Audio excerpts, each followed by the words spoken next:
نوجوان نسل کو نشوں پہ لگا دینے والے، آپ ان کو پڑھنے کے لیے تنہا فیسیں مشکل سے پوری کرتے ہیں اور آپ کے بچے نشوں پہ لگ چکے ہیں۔ تو یہ الحمدللہ اب اس حکومت نے کام کیا، اور یہ حکومت اس کے لیے جو ہے مبارکباد کی مستحق ہے۔ ایسی حکومت ہونی چاہیے، کام کر کے دکھائے کوئی۔ اور اب آپ دیکھیے کہ یہ جو اللہ رب العزت کہتے ہیں وہ بندگی نہیں چاہیے کہ منہ سے بندہ، ادھر سے ڈانس پارٹیاں، ادھر سے ناچ گانا، ادھر سے وارے گردیاں۔ اللہ آگے فرماتا ہے جنت میں نے وارث بنایا اپنے بندوں کو، من کان تقیا، جو تقوی والا ہوگا، جو ڈر والا ہوگا۔ پھر آگے فرمایا حضور علیہ السلام نے جبرائیل علیہ السلام سے کہا کہ اب دیکھیے نا، آپ کسی بزرگ سے ملتے ہیں تو آپ کا دل ہوتا ہے کہ میں بار بار ملوں۔ اچھا، نبی پاک صلی اللہ علیہ وسلم چاہتے تھے کہ میں جبرائیل فرشتوں کے سردار کو روز ملوں۔ حضور کی بھی چاہت تھی کہ میں جبرائیل علیہ السلام کی روز زیارت کروں، روز باتیں کروں، روز ملاقات کروں۔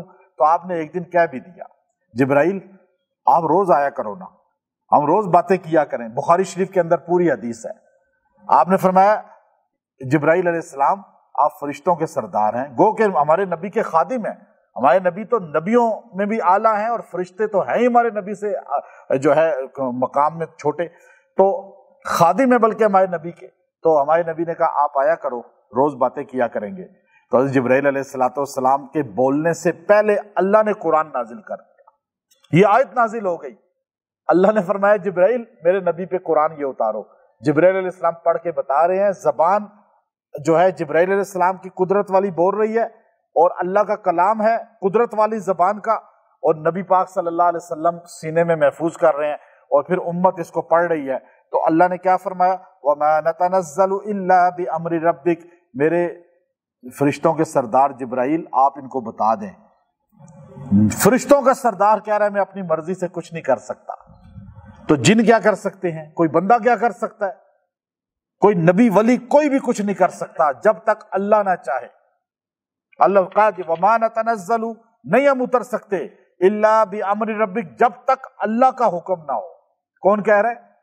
جبرائیل کہہ رہا ہے یا رسول اللہ آپ ہمیں کہہ رہے ہیں کہ روز آیا کرو، میں اپنی مرضی سے ایک لمحے کے لیے نہیں آ سکتا، میں تب آتا ہوں جب مجھے اللہ کہتا ہے جاؤ میرے نبی کے پاس۔ اور یا رسول اللہ میری بھی چاہت ہے کہ میں روز آپ کی زیارت کروں۔ انہوں نے بھی بات کھول کے کر دی، کہا میری تو بہت خواہش ہے، میں کیا آسمان کے ہر فرشتے کی خواہش ہے کہ سرکار دو عالم صلی اللہ علیہ وسلم کی زیارت ہو جائے، تو اس لیے تو معراج ہوئی ہمارے نبی کو۔ تو اب جبرائیل علیہ السلام جو ہے ان پہ یہ قرآن کی آیت لے کر آئے، فرمایا لَهُ مَا بَيْنَ أَيْدِينَا وَمَا خَلْفَنَا، جو ہمارے آگے ہے یہ سب کچھ آگے، کہاں تک جبرائیل کھڑے ہیں؟ آگے جہاں تک دنیا ہے، جہاں تک اللہ کی قدرت ہے، لَهُ مَا بَيْنَ أَيْدِينَا وَمَا خَلْفَنَا، اور جو میرے پیچھے ہے، یعنی ادھر مشرق مغرب، وہ مشرق یہ مغرب ہو گئی۔ اب آپ دیکھیے کہا یہ مشرقین مغربین، رب المشرقین رب المغربین، کہا یہ جتنا کچھ ہے آگے پیچھے، اور وما بینا ذالک، اور جو اس کے سینٹر میں ہے، بیچ میں ہے، یہ سارا کا سارا اللہ کے حکم سے چلتا ہے۔ یہ فرشتہ کہہ رہا ہے، کیسی بات، دو جملوں میں توحید کو بیان کر دیا اتنا زبردست انداز میں۔ فرمایا ہم اپنی مرضی سے کچھ نہیں کر سکتے، ہم اپنی مرضی سے آ بھی نہیں سکتے، چاہے میں فرشتوں کا سردار ہوں لیکن میں اللہ کی حکم کا پابند ہوں۔ آگے فرمایا وَمَا كَانَ رَبُّكَ نَسِيًّا، اور یاد رکھیے آپ کا رب کسی کو بھولنے والا نہیں ہے۔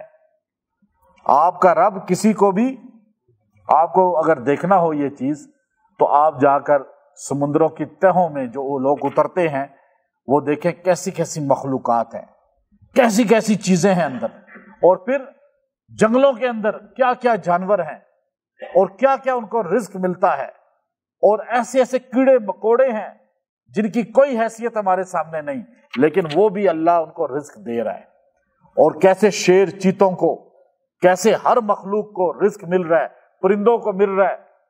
اللہ کسی کو بھی بھولنے والا نہیں ہے۔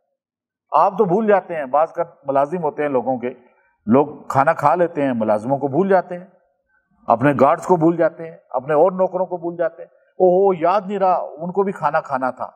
اللہ کہتا ہے میں ایسا رب ہوں کہ میری صفت رب ہے، رب کے لفظ ہے کہ میں کائنات میں کسی مخلوق کو بھی نہیں بھولتا۔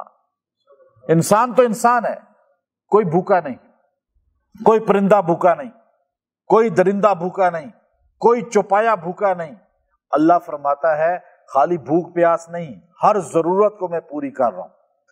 اب مجھے بتاؤ، اللہ کہتا ہے تمہیں یقین کیوں نہیں اپنے رب پر؟ وَمَا كَانَ رَبُّكَ نَسِيًّا، تمہارا رب تمہیں بھولنے والا نہیں ہے۔ یہ اتنی طاقتور جملہ ہے نا، اتنا طاقتور کہ جب آپ اس کو یقین سے پڑھ لیں گے، جب آپ بالکل نا امید ہو جائیں۔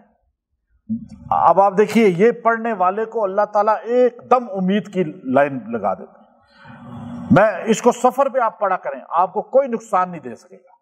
آپ اپنے بچوں کو تلقین کریں، یہ پڑھو بچوں، وَمَا كَانَ رَبُّكَ نَسِيًّا۔ آپ بھول جائیں گے اپنے آپ کو، آپ کو دنیا بھول جائے گی، اللہ نہیں بھولے گا، اللہ آپ کو یاد رکھے گا۔ اللہ تو ویسے کہتا ہے فَاذْكُرُونِي أَذْكُرْكُمْ، تم مجھے یاد کرو میں تمہیں یاد کروں گا، لیکن وہ اللہ نے سمجھانے کے لیے کہا۔ ہم اللہ کو نہ بھی یاد کریں تو اللہ ہمیں نہیں بھولتا، اللہ ہمیں یاد رکھتا ہے۔ یہ اللہ کی اتنی طاقتور صفت ہے جو محبت ہے ہم سے، اور اللہ نے ہمیں صاف کہہ دیا وَمَا كَانَ رَبُّكَ نَسِيًّا۔ ہم ابھی کشمیر کے دورے پہ گئے، بچے ساتھ تھے، ہم نے ایک جگہ پڑاؤ کیا، پڑاؤ کر کے ہم نے رات گزاری، بڑی اچھی جگہ۔ آگے ہم نے کہا اس طرف جاتے ہیں، پہاڑ کی چوٹی کی طرف ایک رستہ جا رہا ہے، بہت پہلی مرتبہ۔ اب گاڑی میں جیسے ہی گاڑی جو ہے موڑنے لگے اس طرف، ساری گاڑیاں مڑ گئی، میری گاڑی بالکل جیم ہو گئی، جیسے انجن سیز ہو جاتا ہے۔ اب وہ سٹیئرنگ بھی نہیں ہل رہا، ہل ہی نہیں رہا سٹیئرنگ، یہ سٹیئرنگ کو زور لگا دیا، نہیں ہلا۔ میں نے کہا بڑی گاڑی ہے اور اس میں کام بھی کبھی نہیں ہوا، تو یہ کبھی ایسا پیش بھی نہیں آیا، بالکل A1 ہے۔ میں نے کہا یہ تو ہو ہی نہیں سکتا ایسے۔ میں نے کہا 10 منٹ میں وہاں پریشان، میں نے کہا کاریگر کو کہاں سے لائیں، جنگل کے اندر ہیں اور یہ ریسٹ ہاؤس ہے، لیکن اس سے نکلیں گے تو۔ اب پھر میں نے کہا چلو اب انتظار کرتے ہیں، گاڑی بند کر دی۔ گاڑی تھوڑی دیر بعد خود ہو گئی، اچھا ادھر موڑوں رائٹ ہینڈ پہ، جہاں ادھر جانا تھا نہیں مڑے، الٹے ہاتھ پہ مڑے۔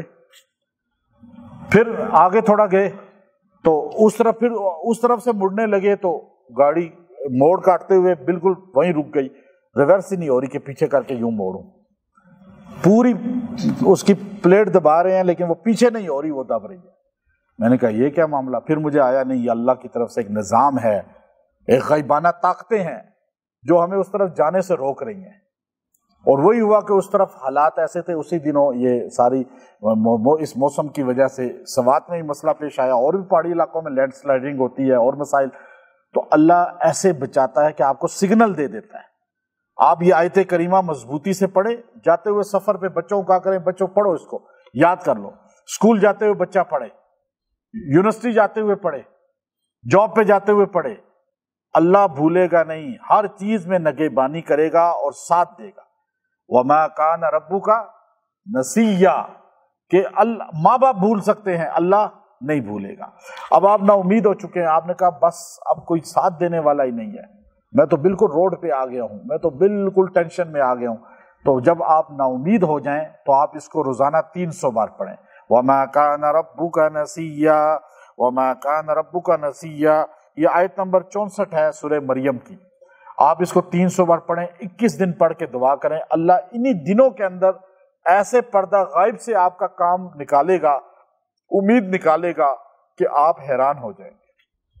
اب کسی کو چھوڑ دیا گیا ہو، اولاد نے نکال دیا گھر سے، یا بیوی کو خامند نے نکال دیا، یا خامند ایسے در بدر پھر رہا ہے، یا بیوی جو ہے در بدر پھر رہی ہے، یا بچے اس طرح ہیں، تو کوئی بھی جو ایسے در بدر ہو جائے نوکری سے، چاہے وہ گھر سے، چاہے وہ جو ہے تجارت سے، تو روڈ پہ آ چکا ہو، بعض لوگ ایک دم روڈ پہ آ جاتے ہیں، ایک دم ڈاؤن ہو جاتے ہیں، تو یہ 300 بار 21 دن پڑھیں، اس کا کرشمہ دیکھیں۔ اللہ پردہ کا چلتے پھرتے اسی کا ورد کیا کریں، 21 دن چلتے پھرتے ہر وقت یہی پڑھیں، وَمَا كَانَ رَبُّكَ نَسِيًّا، وَمَا كَانَ رَبُّكَ نَسِيًّا۔ آپ دیکھیں گے کہ اللہ ویسے ہی بھولنے والا نہیں، لیکن اللہ ایک محبت کے ساتھ متوجہ ہو جائے گا۔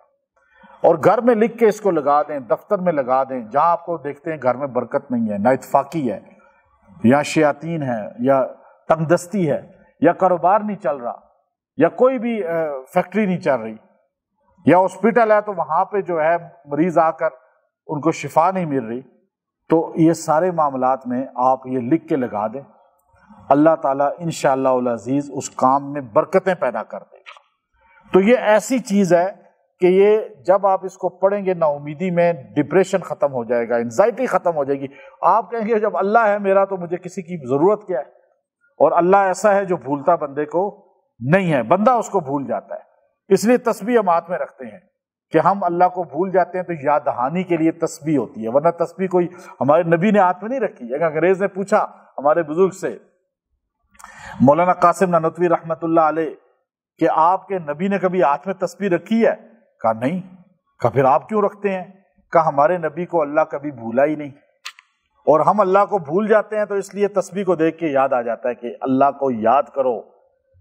اللہ تو ہمیں بھولتا ہی نہیں، نہ نبی کو اللہ بھولا نہ اللہ کو نبی بھولے، تو اس لیے ہمیں تسبیح پڑھنی پڑتی ہے، ہاتھ میں رکھنی پڑتی ہے کہ ہم بھول جاتے ہیں، تسبیح ہمیں یاد کرا دیتی ہے۔ تو اللہ تعالی ہمیں سمجھ دے۔ وآخر دعوانا ان الحمد للہ رب العالمین۔